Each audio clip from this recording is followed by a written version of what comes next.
À Érable en bref, aujourd'hui, alors voici notre chronique où on vous fait découvrir l'AMRC finalement de l'érable, alors à découvrir pour mieux y vivre. Et on a toujours la présence du préfet, donc Jocelyn Bédard, qui lui a parcouru sa fameuse MRC et a retiré différentes qualités aussi de ces municipalités. Alors Jocelyn Bédard, bonjour. Bonjour Lydia. Alors cette fois-ci, vous allez nous amener où là? On part, on s'en va où là? Là, on s'en va encore dans l'est de la MRC, mais on va aller à Laurierville. OK, ben, c'est pas loin de Plessisville aussi, là, Pas loin de Laurierville. Plessisville, c'est voisin de Plessisville, c'est voisin de Notre-Dame-de-Lourdes, c'est voisin de Lister, c'est voisin de Saint-Pierre-Baptiste. Laurierville touche à plusieurs municipalités. Oui, il est bien entouré. Ben oui, voilà. bien sûr. Et Laurierville, qui est le maire? Monsieur Marc Simoneau. Voilà, donc nous allons l'accueillir. Mais qu'avez-vous à nous dire du maire, Marc Écoutez, Simoneau? Lydia, Ça reste écoute, entre nous, là. OK, on ne dira pas trop fort, mais Marc Simoneau, c'est un gars que je connais surtout depuis qu'on est dans la politique. Moi, je suis dans la politique depuis 2005. Mais Marc a encore plus d'expérience que moi. Ça fait 20 ans qu'il fait de la politique. Il est dans son 3e mandat à la mairie. Il a été 27 ans pompier à Laurierville. À travers la mairie, à travers les réunions de la MRC, à travers son travail, à travers sa famille, à travers le temps qu'il donne. Je me souviens, dans le temps de la pandémie, il y avait même le temps de s'inquiéter pour les gens qui restaient à Villa-Provencher parce que lui, il s'inquiétait des personnes âgées. Tu sais, fait que, Marc, là, quand tu veux avoir un exemple de quelqu'un qui se dévoue pour ses citoyens, là, Marc, c'est Marc Simoneau. Puis, c'est un exemple à suivre. Il nous transmet ça au niveau de la MRC.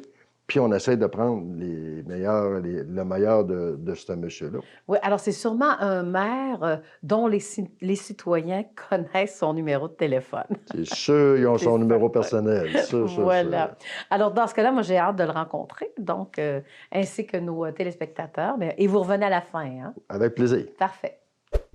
Alors, cette fois-ci, comme là, c'est bien présenté, donc le préfet Jocelyn Bédard, eh bien, on reçoit le maire de Laurierville, Marc Simoneau. Bonjour. Bonjour. Bon, on avait hâte de vous rencontrer. Ah oui. Mieux connaître Laurierville. Moi, Laurierville, je pense à la Maison-Blanche. C'est un grand domaine. Oui, c'est un grand domaine. Hein? Oui. Est-ce que vous pouvez nous en parler un peu? Pourquoi Ben, j'ai dit ça, la Maison-Blanche? La Maison-Blanche, présentement, c'est un gîte du passant, s'il l'est encore également. Le propriétaire, pour les intéresser, je pense que la Maison-Blanche est à vendre. Oui, exactement. Je confirme. Si ça intéresse quelqu'un, ben, regarde, je fais la publicité. C'est un très beau domaine.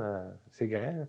La Maison-Blanche, moi, je le connais. Je la connais plus dans le temps que j'allais jouer aux machines à boules ou à l'hôtel. Oui, c'est ça. Un peu, là. Mais on pourrait peut-être donner le style de la Maison-Blanche. C'est un peu comme en Louisiane, hein? Les belles grandes maisons. Une grande maison, là.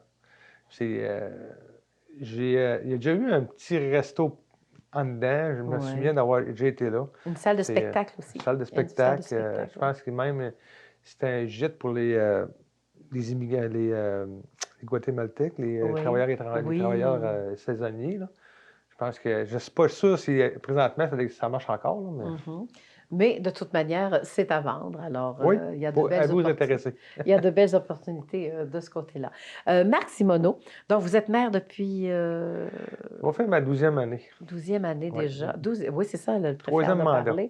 Donc, ça veut dire plusieurs années, dont être pompier aussi. Est-ce que c'est le fait d'avoir été pompier que ça vous a aidé d'être élu maire?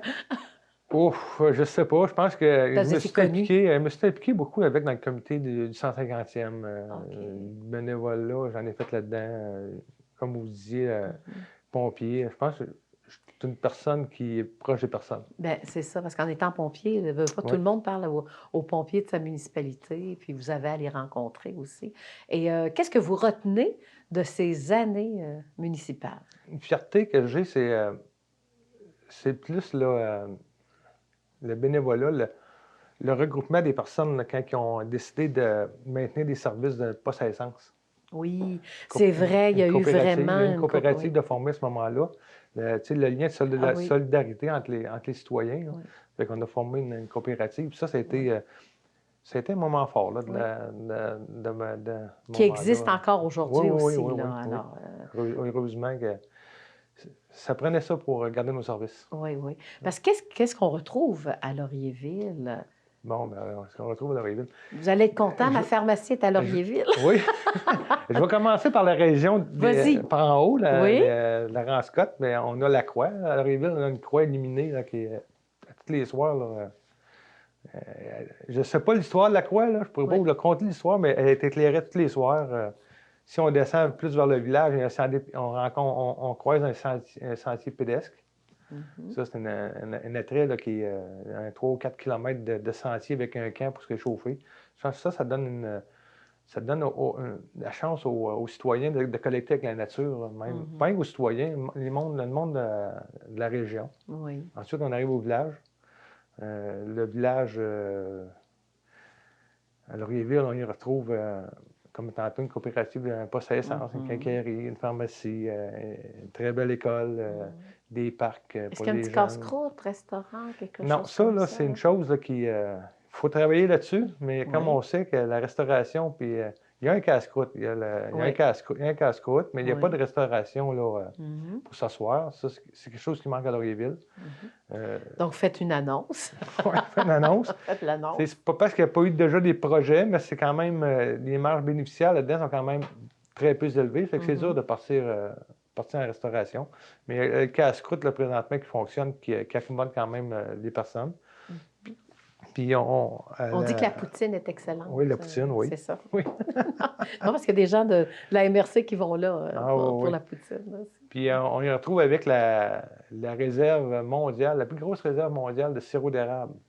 OK, c'est à Laurierville. C'est à Laurierville. La Fédération des producteurs acéricoles, une réserve stratégique à Laurierville. C'est quand même... De temps en temps, on voit notre nom à l'international, Laurierville, réserve stratégique.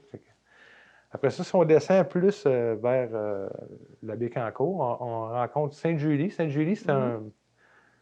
Avant ça, il y avait Laurierville, le village. Il y avait Sainte-Julie, la paroisse. Ça a été fusionné. Mais il reste que Sainte-Julie, ça a été créé parce qu'il y avait un tronçon, la voie ferrée qui passait là anciennement. Il y a à peu près... il y a une dizaine de familles là, présentement qui sont à Sainte-Julie. On a un parc pour les enfants. Il y a le réseau de pistes cyclables qui y passe. Ensuite, on descend vers la Bécancour. Rendu à la Bécancour, on a un pont. C'est ça, j'allais parler du pont, là, c'est ça. Pont d'acier qui date des 1910. C'est un très beau pont, très bien entretenu par le ministère. Est-ce qu'on peut passer dessus en double ou en simple? Oui, c'est ça passe en simple. Ça me semblait. J'ai déjà passé ça fait vraiment le tour de la municipalité. Là. Il y a sûrement des choses que j'ai oubliées, là, mais vous viendrez faire votre tour. Vous me dites ce que j'ai oublié. Voilà, alors c'est parfait. De toute manière, le temps tire à sa fin. Qu'est-ce qu'on peut retenir? C'est ça, les projets peut-être à venir, là, dans l'avenir. C'est quoi vous voyez pour Laurierville? Laurierville, présentement, à Laurierville, on a un comité de loisirs là, qui est très actif. Fait qu'ils veulent être à proximité de la famille. La famille, c'est un point fort à Laurierville. Fait qu'ils travaillent toujours là, la famille. Quand je parle de famille, c'est les jeunes familles, les aînés. Puis, présentement, les prochaines choses qui s'en viennent, il y aurait peut-être un skatepark, des choses qui s'en viennent, des jeux d'eau. Pour les familles. Les familles. Okay. C'est des choses, là, des choses qui s'en viennent, là, que... Mais vous avez quand même une école, puis ces choses-là aussi. Oui, là, oui. Voilà. Alors, dans ce cas-là, avez-vous un slogan, Laurierville, à découvrir? C'est quoi pour attirer les gens? Vous venez me chercher, là. À Laurierville, pour mieux y vivre. Voilà, pour mieux y vivre, à découvrir et pour mieux y vivre. Alors, on vient de le trouver. Merci beaucoup, Marc Simoneau, donc maire de Laurierville. Très belle municipalité en passant. Alors, de retour cette fois-ci avec Jocelyn Bédard pour la conclusion. Et cette fois-ci, pour la conclusion, parce qu'il reste peut-être un événement à parler qui se déroule du côté de Laurierville, on a laissé ça à Jocelyn Bédard comme sujet. Ben oui, quel genre de festival qui existe à Laurierville? Il y a un festival country à Laurierville qui est à chaque mois d'août, qui attire du monde, puis qui est organisé par des professionnels, puis qui amène des artistes professionnels aussi à Laurierville.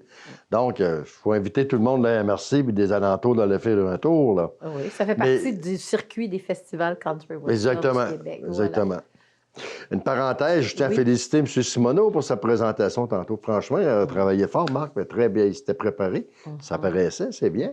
Puis je l'écoutais, Puis tout en écoutant, il m'est revenu des souvenirs, moi, dans ma tête. Parce que, tantôt, je disais, on n'est pas bien loin. Hein? Laurierville, Lourdes, on est pas mal voisins. Puis je me souviens que les premières noces, vous vous souvenez des années, les noces, c'était tout un événement, ça. Les premières noces qu'on a vécues chez nous, dans ma famille, c'était ma sœur, en 1967. Ça s'était fêté à la Maison-Blanche. Oh!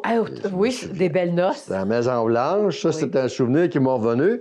Puis, quand Marc a parlé un peu de Sainte-Julie tantôt, ben, veut pas, on pense tout le temps au Ticano. Il y avait le Ticano dans le temps que les gens de la MRC doivent avoir connu aussi. Oui, mais parle-moi un peu, là, les Ticano. Ticano, c'était un bar, c'était une place pour aller prendre une bière. Je pense que j'ai pas mal dit ce que je voulais dire avec ça. Je pensais que c'était un petit canot. Moi, je pensais que c'était un petit canot dans la rivière. C'était pas ça du tout. Hein? C'était un bar. C'est un bar, OK. Puis présentement, par exemple, aussi, ce que je trouve à Laurierville, ils ont investi aussi dans leur patinoire. Hein? Ils ont fait un beau toit. Puis c'est ce qui fait qu'ils peuvent faire le festival country là. Ils font leurs activités là. Ils ont des courses de tracteurs, je pense, aussi. Puis Laurierville sont vraiment bien équipés pour savoir du monde. Ils ont des super de beaux développements faits à l'extérieur du village, à peu près à 1 kilomètre. Puis il y a plusieurs rues qui se font, franchement. Là, félicitations, Laurierville. Donc, c'est en plein développement. Ah oui, très, très bien. Puis c'est pas loin de Plessisville, des environs. Puis, exactement. Voilà, donc c'est important. Bon, et bien dans ce cas-là, on conclut là-dessus. Exactement. Moi, j'invite les gens à aller vivre à Laurierville aussi, puis à aller visiter Laurierville. Si vous avez besoin d'un guide, M. Simoneau va être capable de vous faire ça, vous allez voir. Alors, c'est noté. Donc, voilà, ça complète notre fameuse chronique, la MRC de l'érable à découvrir pour mieux y vivre.